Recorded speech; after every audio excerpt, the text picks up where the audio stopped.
अगर आपने कभी अपने घर आला तालीम हासिल करने के लिए छोड़ा या काम के सिलसिले में आप अपने शहर छोड़ के दूसरे शहर गए तो डेफिनेटली घर पोर्शन या फ्लैट वगैरह रेंट पे लेने वाली जो ख्वारी होती है वो आपने एक्सपीरियंस की होगी। आज की वीडियो पूरी देखने के बाद आपको अंदाजा होगा कि अगर आप कुछ छोटी छोटी बातों का ख्याल कर लेते तो कितना आपका प्रोसेस स्ट्रीमलाइन हो जाता। तो वीडियो का एंड तक लाजमी देखें और चैनल को सब्सक्राइब भी करें। सबसे पहली चीज़, जो भी बंदा नई जगह पे जाता है उसके लिए बहुत इंपॉर्टेंट होता है कि वो लोकेशन कैसी है। ऑब्वियसली अगर बंदे ने आजकल जैसे महंगाई का और ट्रैफिक का दौर है तो हर बंदा चाहता है कि वो अपने ऑफिस से, यूनिवर्सिटी से, कॉलेज से करीब तर हो। तो लोकेशन सबसे पहले आपने आइडेंटिफाई करनी है। अगर आपका जो कॉलेज है, यूनिवर्सिटी है किसी एरिया के अंदर है तो कोशिश करें सबसे पहले कि आपके उसी नेबरहुड के अंदर ही कोई हॉस्टल वगैरह या फ्लैट घर वगैरह रेंट पे आप ले सकें। ना सिर्फ उस घर की लोकेशन इंपॉर्टेंट है बल्कि नेबरहुड भी उतना ही इंपॉर्टेंट है। उस कम्युनिटी के अंदर लोग कैसे हैं, पार्क्स वगैरह कैसे हैं, बिजली वगैरह या गैस की अवेलेबिलिटी कैसी है, सारे फैक्टर्स ही कंबाइन होकर एट द एंड बताते हैं कि आपकी लोकेशन वायबल है आपके लिए या नहीं। अगर आपको थोड़ा सा दूर भी जाना पड़ता है तो डजंट मैटर, अगर वहाँ पे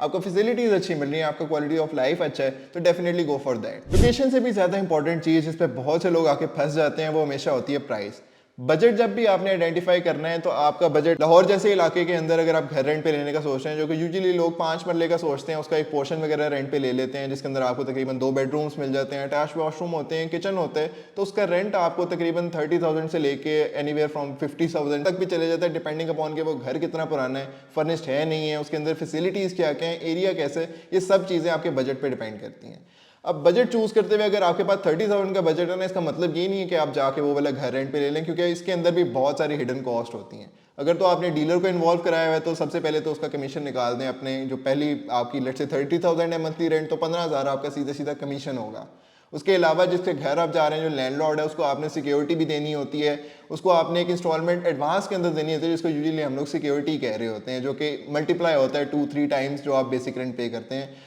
तो वो 30,000 का घर अब आपका चले गया ना 90,000 रुपये पे। तो अपने जो बजट है ना उसको आपने रियलिस्टिक रखना है। अगर आपका बजट 30,000 है तो आप उससे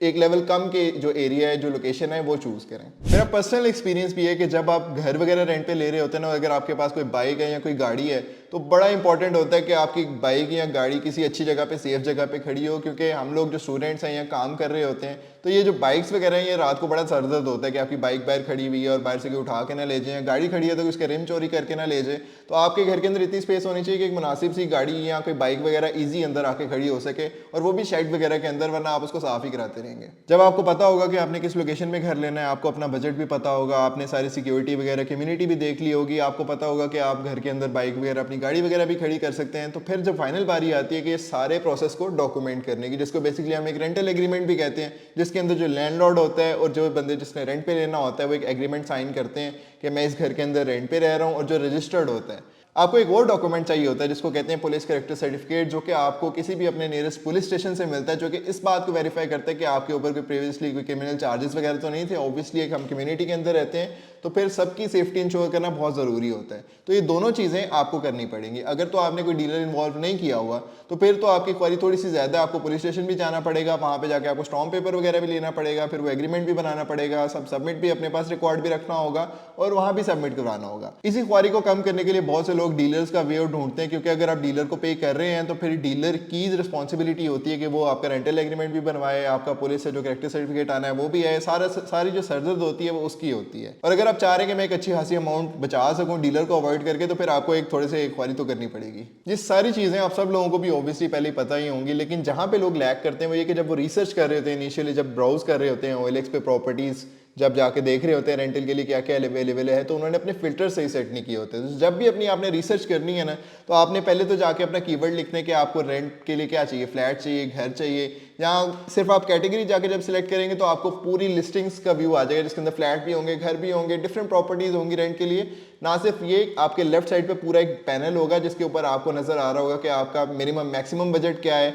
उसके अलावा एरिया कौन सा चाहिए, फर्निश चाहिए, अनफर्निश चाहिए, उसके अलावा जो स्क्वायर फीट है या मरले के अंदर देखना है, सारे जो फिल्टर्स होंगे वहाँ पे आ रहे होंगे। तो जब आप उनको सेट कर लेंगे तो आपके सामने वही लिस्टिंग्स आएंगे जो एक्चुअली आप लेना चाहते हैं, जिससे आपका बहुत टाइम भी बचता है और आप उसको शॉर्टलिस्ट भी कर सकते हैं, लाइक कर सकते हैं उस ऐड को, उसको सेव कर सकते हैं ताकि नेक्स्ट टाइम आपने यूज़ करना हो तो सेव्ड एड्स के अंदर आप डायरेक्टली उसको देख सकें। अब जाते जाते मैं आपको कुछ टिप्स दे के जाता हूँ। जब आपने घर रेंट पे देना है, घर ठीक है आपकी ज़रूरत के अकॉर्डिंगली है, लेकिन कुछ छोटी छोटी चीज़ें होती हैं जिनसे बाद में बड़ी प्रॉब्लम होती है। स्पेशली जो हम जैसे 9 to 6 काम करते हैं, अगर आप यूनिवर्सिटी जा रहे हैं तो उसके बाद बड़ा मुश्किल हो जाता है कि आप जाके देखें हर चीज़ को। तो ये चीज़ें आपने पहले वेरीफाई करनी है। सबसे पहले जो चीज़ आपने देखनी है वो ये है कि जब आप घर रेंट पे ले रहे हैं, अगर आप एक पोर्शन ले रहे हैं तो उसका इलेक्ट्रिसिटी का मीटर एटलीस्ट अलग हो या एटलीस्ट कोई सब मीटर लगा हो जिससे ट्रांसपेरेंसी भी रहे और बाद में कोई इशू भी ना हो। उसके अलावा मोस्टली इलाकों के अंदर जो अंडर डेवलप्ड है या थोड़े से आउटस्कर्ट्स वाली साइड पे, वहाँ स्टिल गैस का इशू बहुत ज़्यादा है। तो आपने एक चीज़, अगर आप किचन है आपके घर के अंदर, आप इंटेंट कर रहे हैं कि आप उसको यूज़ करना चाह रहे हैं, तो फिर आप ये मेक श्योर कर लें कि आपके घर के या जहाँ पे आप रेंट पे जगह ले रहे हैं वहाँ पे गैस की अवेलेबिलिटी लाजमी हो।